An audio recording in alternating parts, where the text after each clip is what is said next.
जय हिंद दोस्तों, अनुभव इंडिया क्लासेस में आप सभी लोगों का पूरे दिल से स्वागत करता हूं। जैसा कि हम लोग भैया टेंस पढ़ रहे थे, टेंस में हम लोगों ने प्रेजेंट टेंस खत्म कर दिया था, पास्ट टेंस में पढ़ रहे थे इंडेफिनिट। इंडेफिनिट में हम लोग आज पढ़ेंगे भैया निगेटिव वाला पढ़ चुके थे, इंट्रागेटिव निगेटिव वाला पढ़ेंगे। इंट्रागेटिव पास्ट इंडेफिनिट वाले किस में पढ़ रहे थे? Past indefinite, INDEFINITE indefinite tense. Tense में क्या पढ़ना है? इंट्रागेटिव सेंटेंस, INTERROGATIVE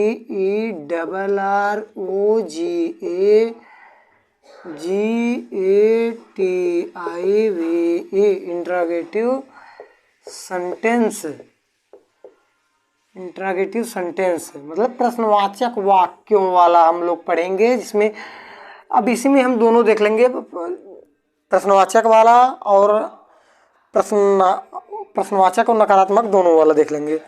तो सबसे पहले इसमें देखते हैं भैया, जो हम लोगों ने इसमें जो नियम रूल देखेंगे। रूल नंबर 1, इसमें हम देखेंगे कि सब्जेक्ट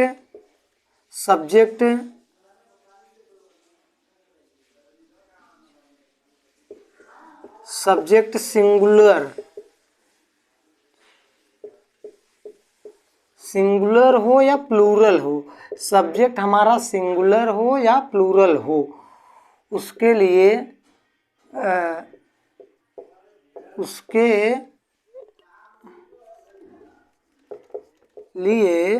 हेल्पिंग वर्ब डिड का प्रयोग करते हैं। किसका प्रयोग करते हैं? हेल्पिंग वर्ब डिड का प्रयोग करते हैं। ध्यान देना, किसका प्रयोग करते हैं भैया? हेल्पिंग वर्ब डिड का प्रयोग करते हैं। तथा वर्ब का पहला फर्स्ट फॉर्म लिखते हैं, वर्ब का पहला रूप लिखते हैं। अब इसका जो फार्मूला हो जाएगा भैया, फार्मूला यहाँ ध्यान देना, बहुत ध्यान से समझना। फार्मूला ये हो जाएगा कि अब उसमें दो होते हैं। पहला होता है जब किसी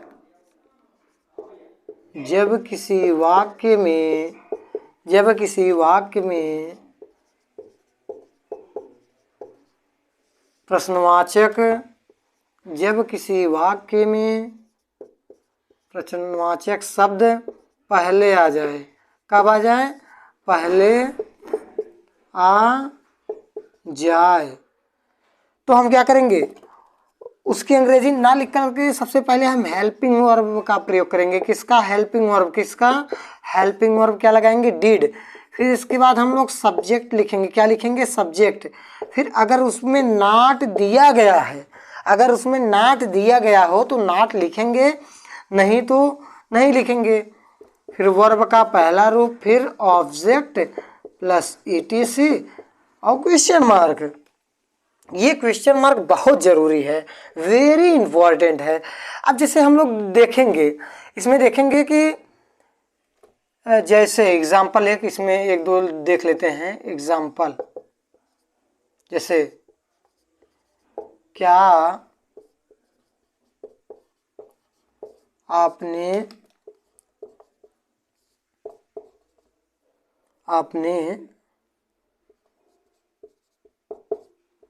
पत्र नहीं लिखा? क्या आपने पत्र नहीं लिखा?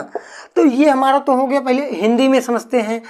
जहाँ से प्रश्न पूछा जाए, जो पूरे वाक्य में अगर कोई ऐसा शब्द आया है जो प्रश्न पूछ रहा है या प्रश्न के बारे में बता रहा है, तो वो हमारा प्रश्नवाचक शब्द हो जाएगा। तो अब इसको अगर हम हटा देते हैं, आपने पत्र नहीं लिखा, अब यही देखो, अगर क्या लग जा रहा है तो क्या ये कह रहा है कि क्या आपने पत्र नहीं लिखा। जैसे मैं किसी से कह दूं कि क्या, जैसे आपसे बोल दूं कि क्या आपने पत्र नहीं लिखा, तो मैंने आपसे प्रश्न किया, तो इसमें प्रश्न पूछने का काम, ये प्रश्नवाचक शब्द हो गया। फिर आपने, ये सब्जेक्ट हो गया। मैं किससे कह रहा हूँ? आपसे कह रहा हूँ। फिर ये वर्ब हो गया, ये हमारा निगेटिव सेंटेंस हो गया इस, और ये ऑब्जेक्ट हो गया। अब हमको देखो कितना बढ़िया है, क्या मिल गया? सब्जेक्ट मिल गया। ओ हेल्पिंग वर्ब, हेल्पिंग वर्ब चाहे सब्जेक्ट एक वचन हो या बहुवचन हो, उसके साथ हेल्पिंग वर्ब डिड ही का प्रयोग करेंगे। तो पहले डिड लगा लेंगे, डिड, डिड पहले लगा लेंगे। फिर इसके बाद क्या करेंगे भैया? सब्जेक्ट, सब्जेक्ट क्या है? आपने, मतलब डिड यू, डिड यू। इसके बाद क्या होगा? नॉट, चलो नॉट लिख लेते हैं, did you not, did you not. फिर इसमें क्योंकि नहीं है इसलिए नॉट लगा रहे हैं, अगर नहीं होता तो फिर नहीं लगाते। वर्ब का पहला रूप राइट, WRITE, राइट मतलब लिखना। राइट क्या? अ लेटर, क्या? Write a letter. ये हमारा हो गया, मतलब हमने एग्जाम्पल भी देख लिया। ये जब किसी वाक्य में प्रश्नवाचक शब्द पहले आ जाए तो हम उसकी अंग्रेजी न लिख करके सबसे पहले हेल्पिंग वर्ब लिखेंगे, फिर इसके बाद सब्जेक्ट लिखेंगे। अगर नॉट उस वाक्य में है, निगेटिव सेंटेंस उस वाक्य में है, तो नॉट का प्रयोग करेंगे, अन्यथा नहीं करेंगे। फिर वर्ब का पहला रूप, फिर ऑब्जेक्ट। ये हमारा हो गया। फिर इसके बाद एक आध दो और देख लेते हैं।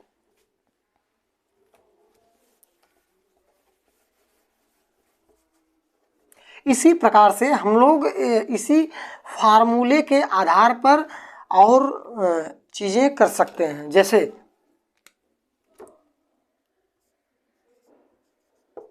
क्या वे सब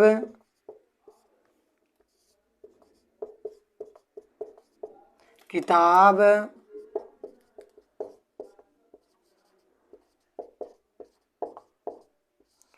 नहीं खरीदते हैं? खरीदते थे? क्या वे सब किताब नहीं खरीदते थे? तो अब यहाँ देखो, अगर प्रश्नवाचक शब्द पहले आ गया है तो हम उसकी अंग्रेजी न लिख करके किसका प्रयोग करेंगे? डिड। अब यहाँ हमको ये नहीं देखना है कि एक वचन के साथ का लगाना है, बहुवचन के साथ का लगाना है, सिंगुलर के साथ क्या लगाना है और प्लूरल के साथ क्या लगाना, नहीं। चाहे सिंगुलर हो या प्लूरल हो, हमारा हेल्पिंग वर्ब जो होगा डिड का प्रयोग होगा। फिर डिड दे, डिड दे, फिर क्या होगा? सब्जेक्ट, सब्जेक्ट के बाद क्या है? Not, did they not. फिर वर्ब का पहला रूप by, did they not by, क्या मतलब? The book, by the book.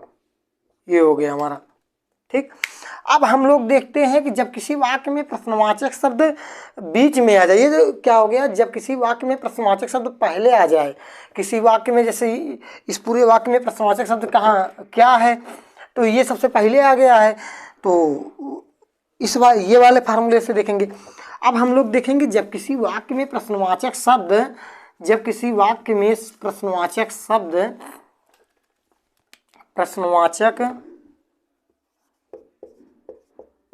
शब्द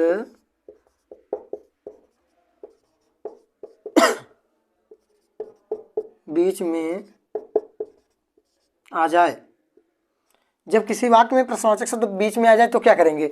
उसके लिए फार्मूला हमारा होगा, पहले सबसे पहले क्वेश्चन वर्ड, जो प्रश्नवाचक शब्द होगा क्वेश्चन वर्ड, फिर सेम टू सेम जो हेल्पिंग वर्ब, हेल्पिंग वर्ब क्या होगा? डिड, चाहे सब्जेक्ट एक वचन हो या बहुवचन हो। फिर सब्जेक्ट धन नॉट प्लस वर्ब का पहला रूप प्लस ऑब्जेक्ट प्लस ETC प्रश्नवाचक चिन्ह। अब जैसे फॉर एग्जाम्पल के लिए देखते हैं, जैसे हम लोग देखते हैं,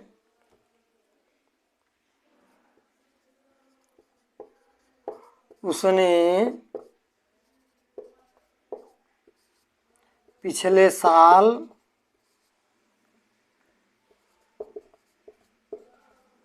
स्कूल क्यों छोड़ दिया? स्कूल क्यों छोड़ दिया था? ठीक। उसने पिछले साल स्कूल क्यों छोड़ दिया था। अब चाहे ये था आप लगाएं तो भी ठीक है, अगर यहाँ तक भी है तो भी कोई दिक्कत नहीं है। तो क्या है, अब यहाँ ये जो है हमारा भैया ये बीच में आ गया है, तो हम इसको सबसे पहले लिखेंगे क्वेश्चन वर्ड, क्या हो जाएगा वाई। वाई फिर क्या कह रहा है, हेल्पिंग वर्ब। हेल्पिंग वर्ब हमारा सब्जेक्ट चाहे एक वचन हो या बहुवचन हो। Why did he, why did he, subject के बाद क्या है नॉट। अब इसमें देखो नॉट नहीं है तो नॉट नहीं लगाएंगे, तभी समझ लो कि अगर नॉट रहेगा तो लगाएंगे, नहीं रहेगा तो नहीं लगाएंगे, बस बात खत्म है। यहाँ पे नॉट मैं इसलिए लिख दिया हूँ, अगर मान लो हो रहेगा तो लगाएंगे, नहीं है तो नॉट नहीं लगाएंगे। फिर इसके बाद क्या है वर्ब का पहला रूप छोड़, मतलब लेफ्ट,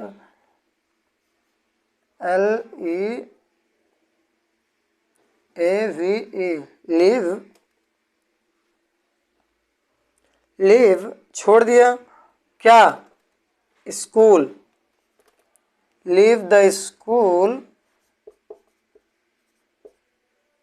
लीव द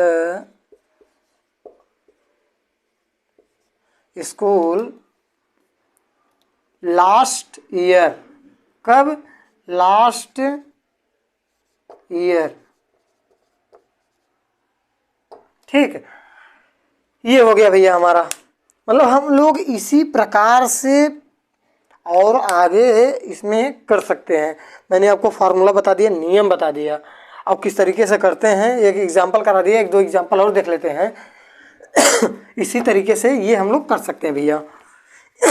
इसमें कोई ज़्यादा दिक्कत नहीं है, बस आपको फार्मूला ध्यान देने की ज़रूरत है। बस फार्मूला का क्या रहा है, कौन सा टेंस है, फार्मूले के बेस पर आराम से आप कर सकते हैं। जैसे तुम सब अपने खेत में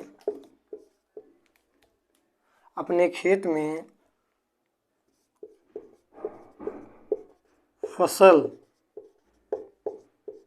क्यों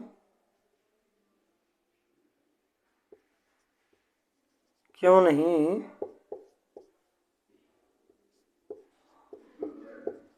काटते थे, क्यों नहीं काटते थे। अब यहाँ जब प्रश्नवाचक शब्द पहले अगर बीच में आ गया है तो हम इसकी अंग्रेजी सबसे पहले लिखेंगे, क्या लिखेंगे वाई। फिर हेल्पिंग वर्ब, हमारा सब्जेक्ट चाहे एक वचन हो या बहुवचन हो, हमारा जो हेल्पिंग वर्ब होगा वो डिड होगा, वाई डिड। फिर यू तुम सब, मतलब वाई डिड यू। अब नाट है तो नाट लगा देंगे भैया, why did you not cut. Verb का पहला रूप कट, क्या नहीं काटते हैं, कर द क्रॉप, क्रॉप फसल। इसके बाद कहाँ, इन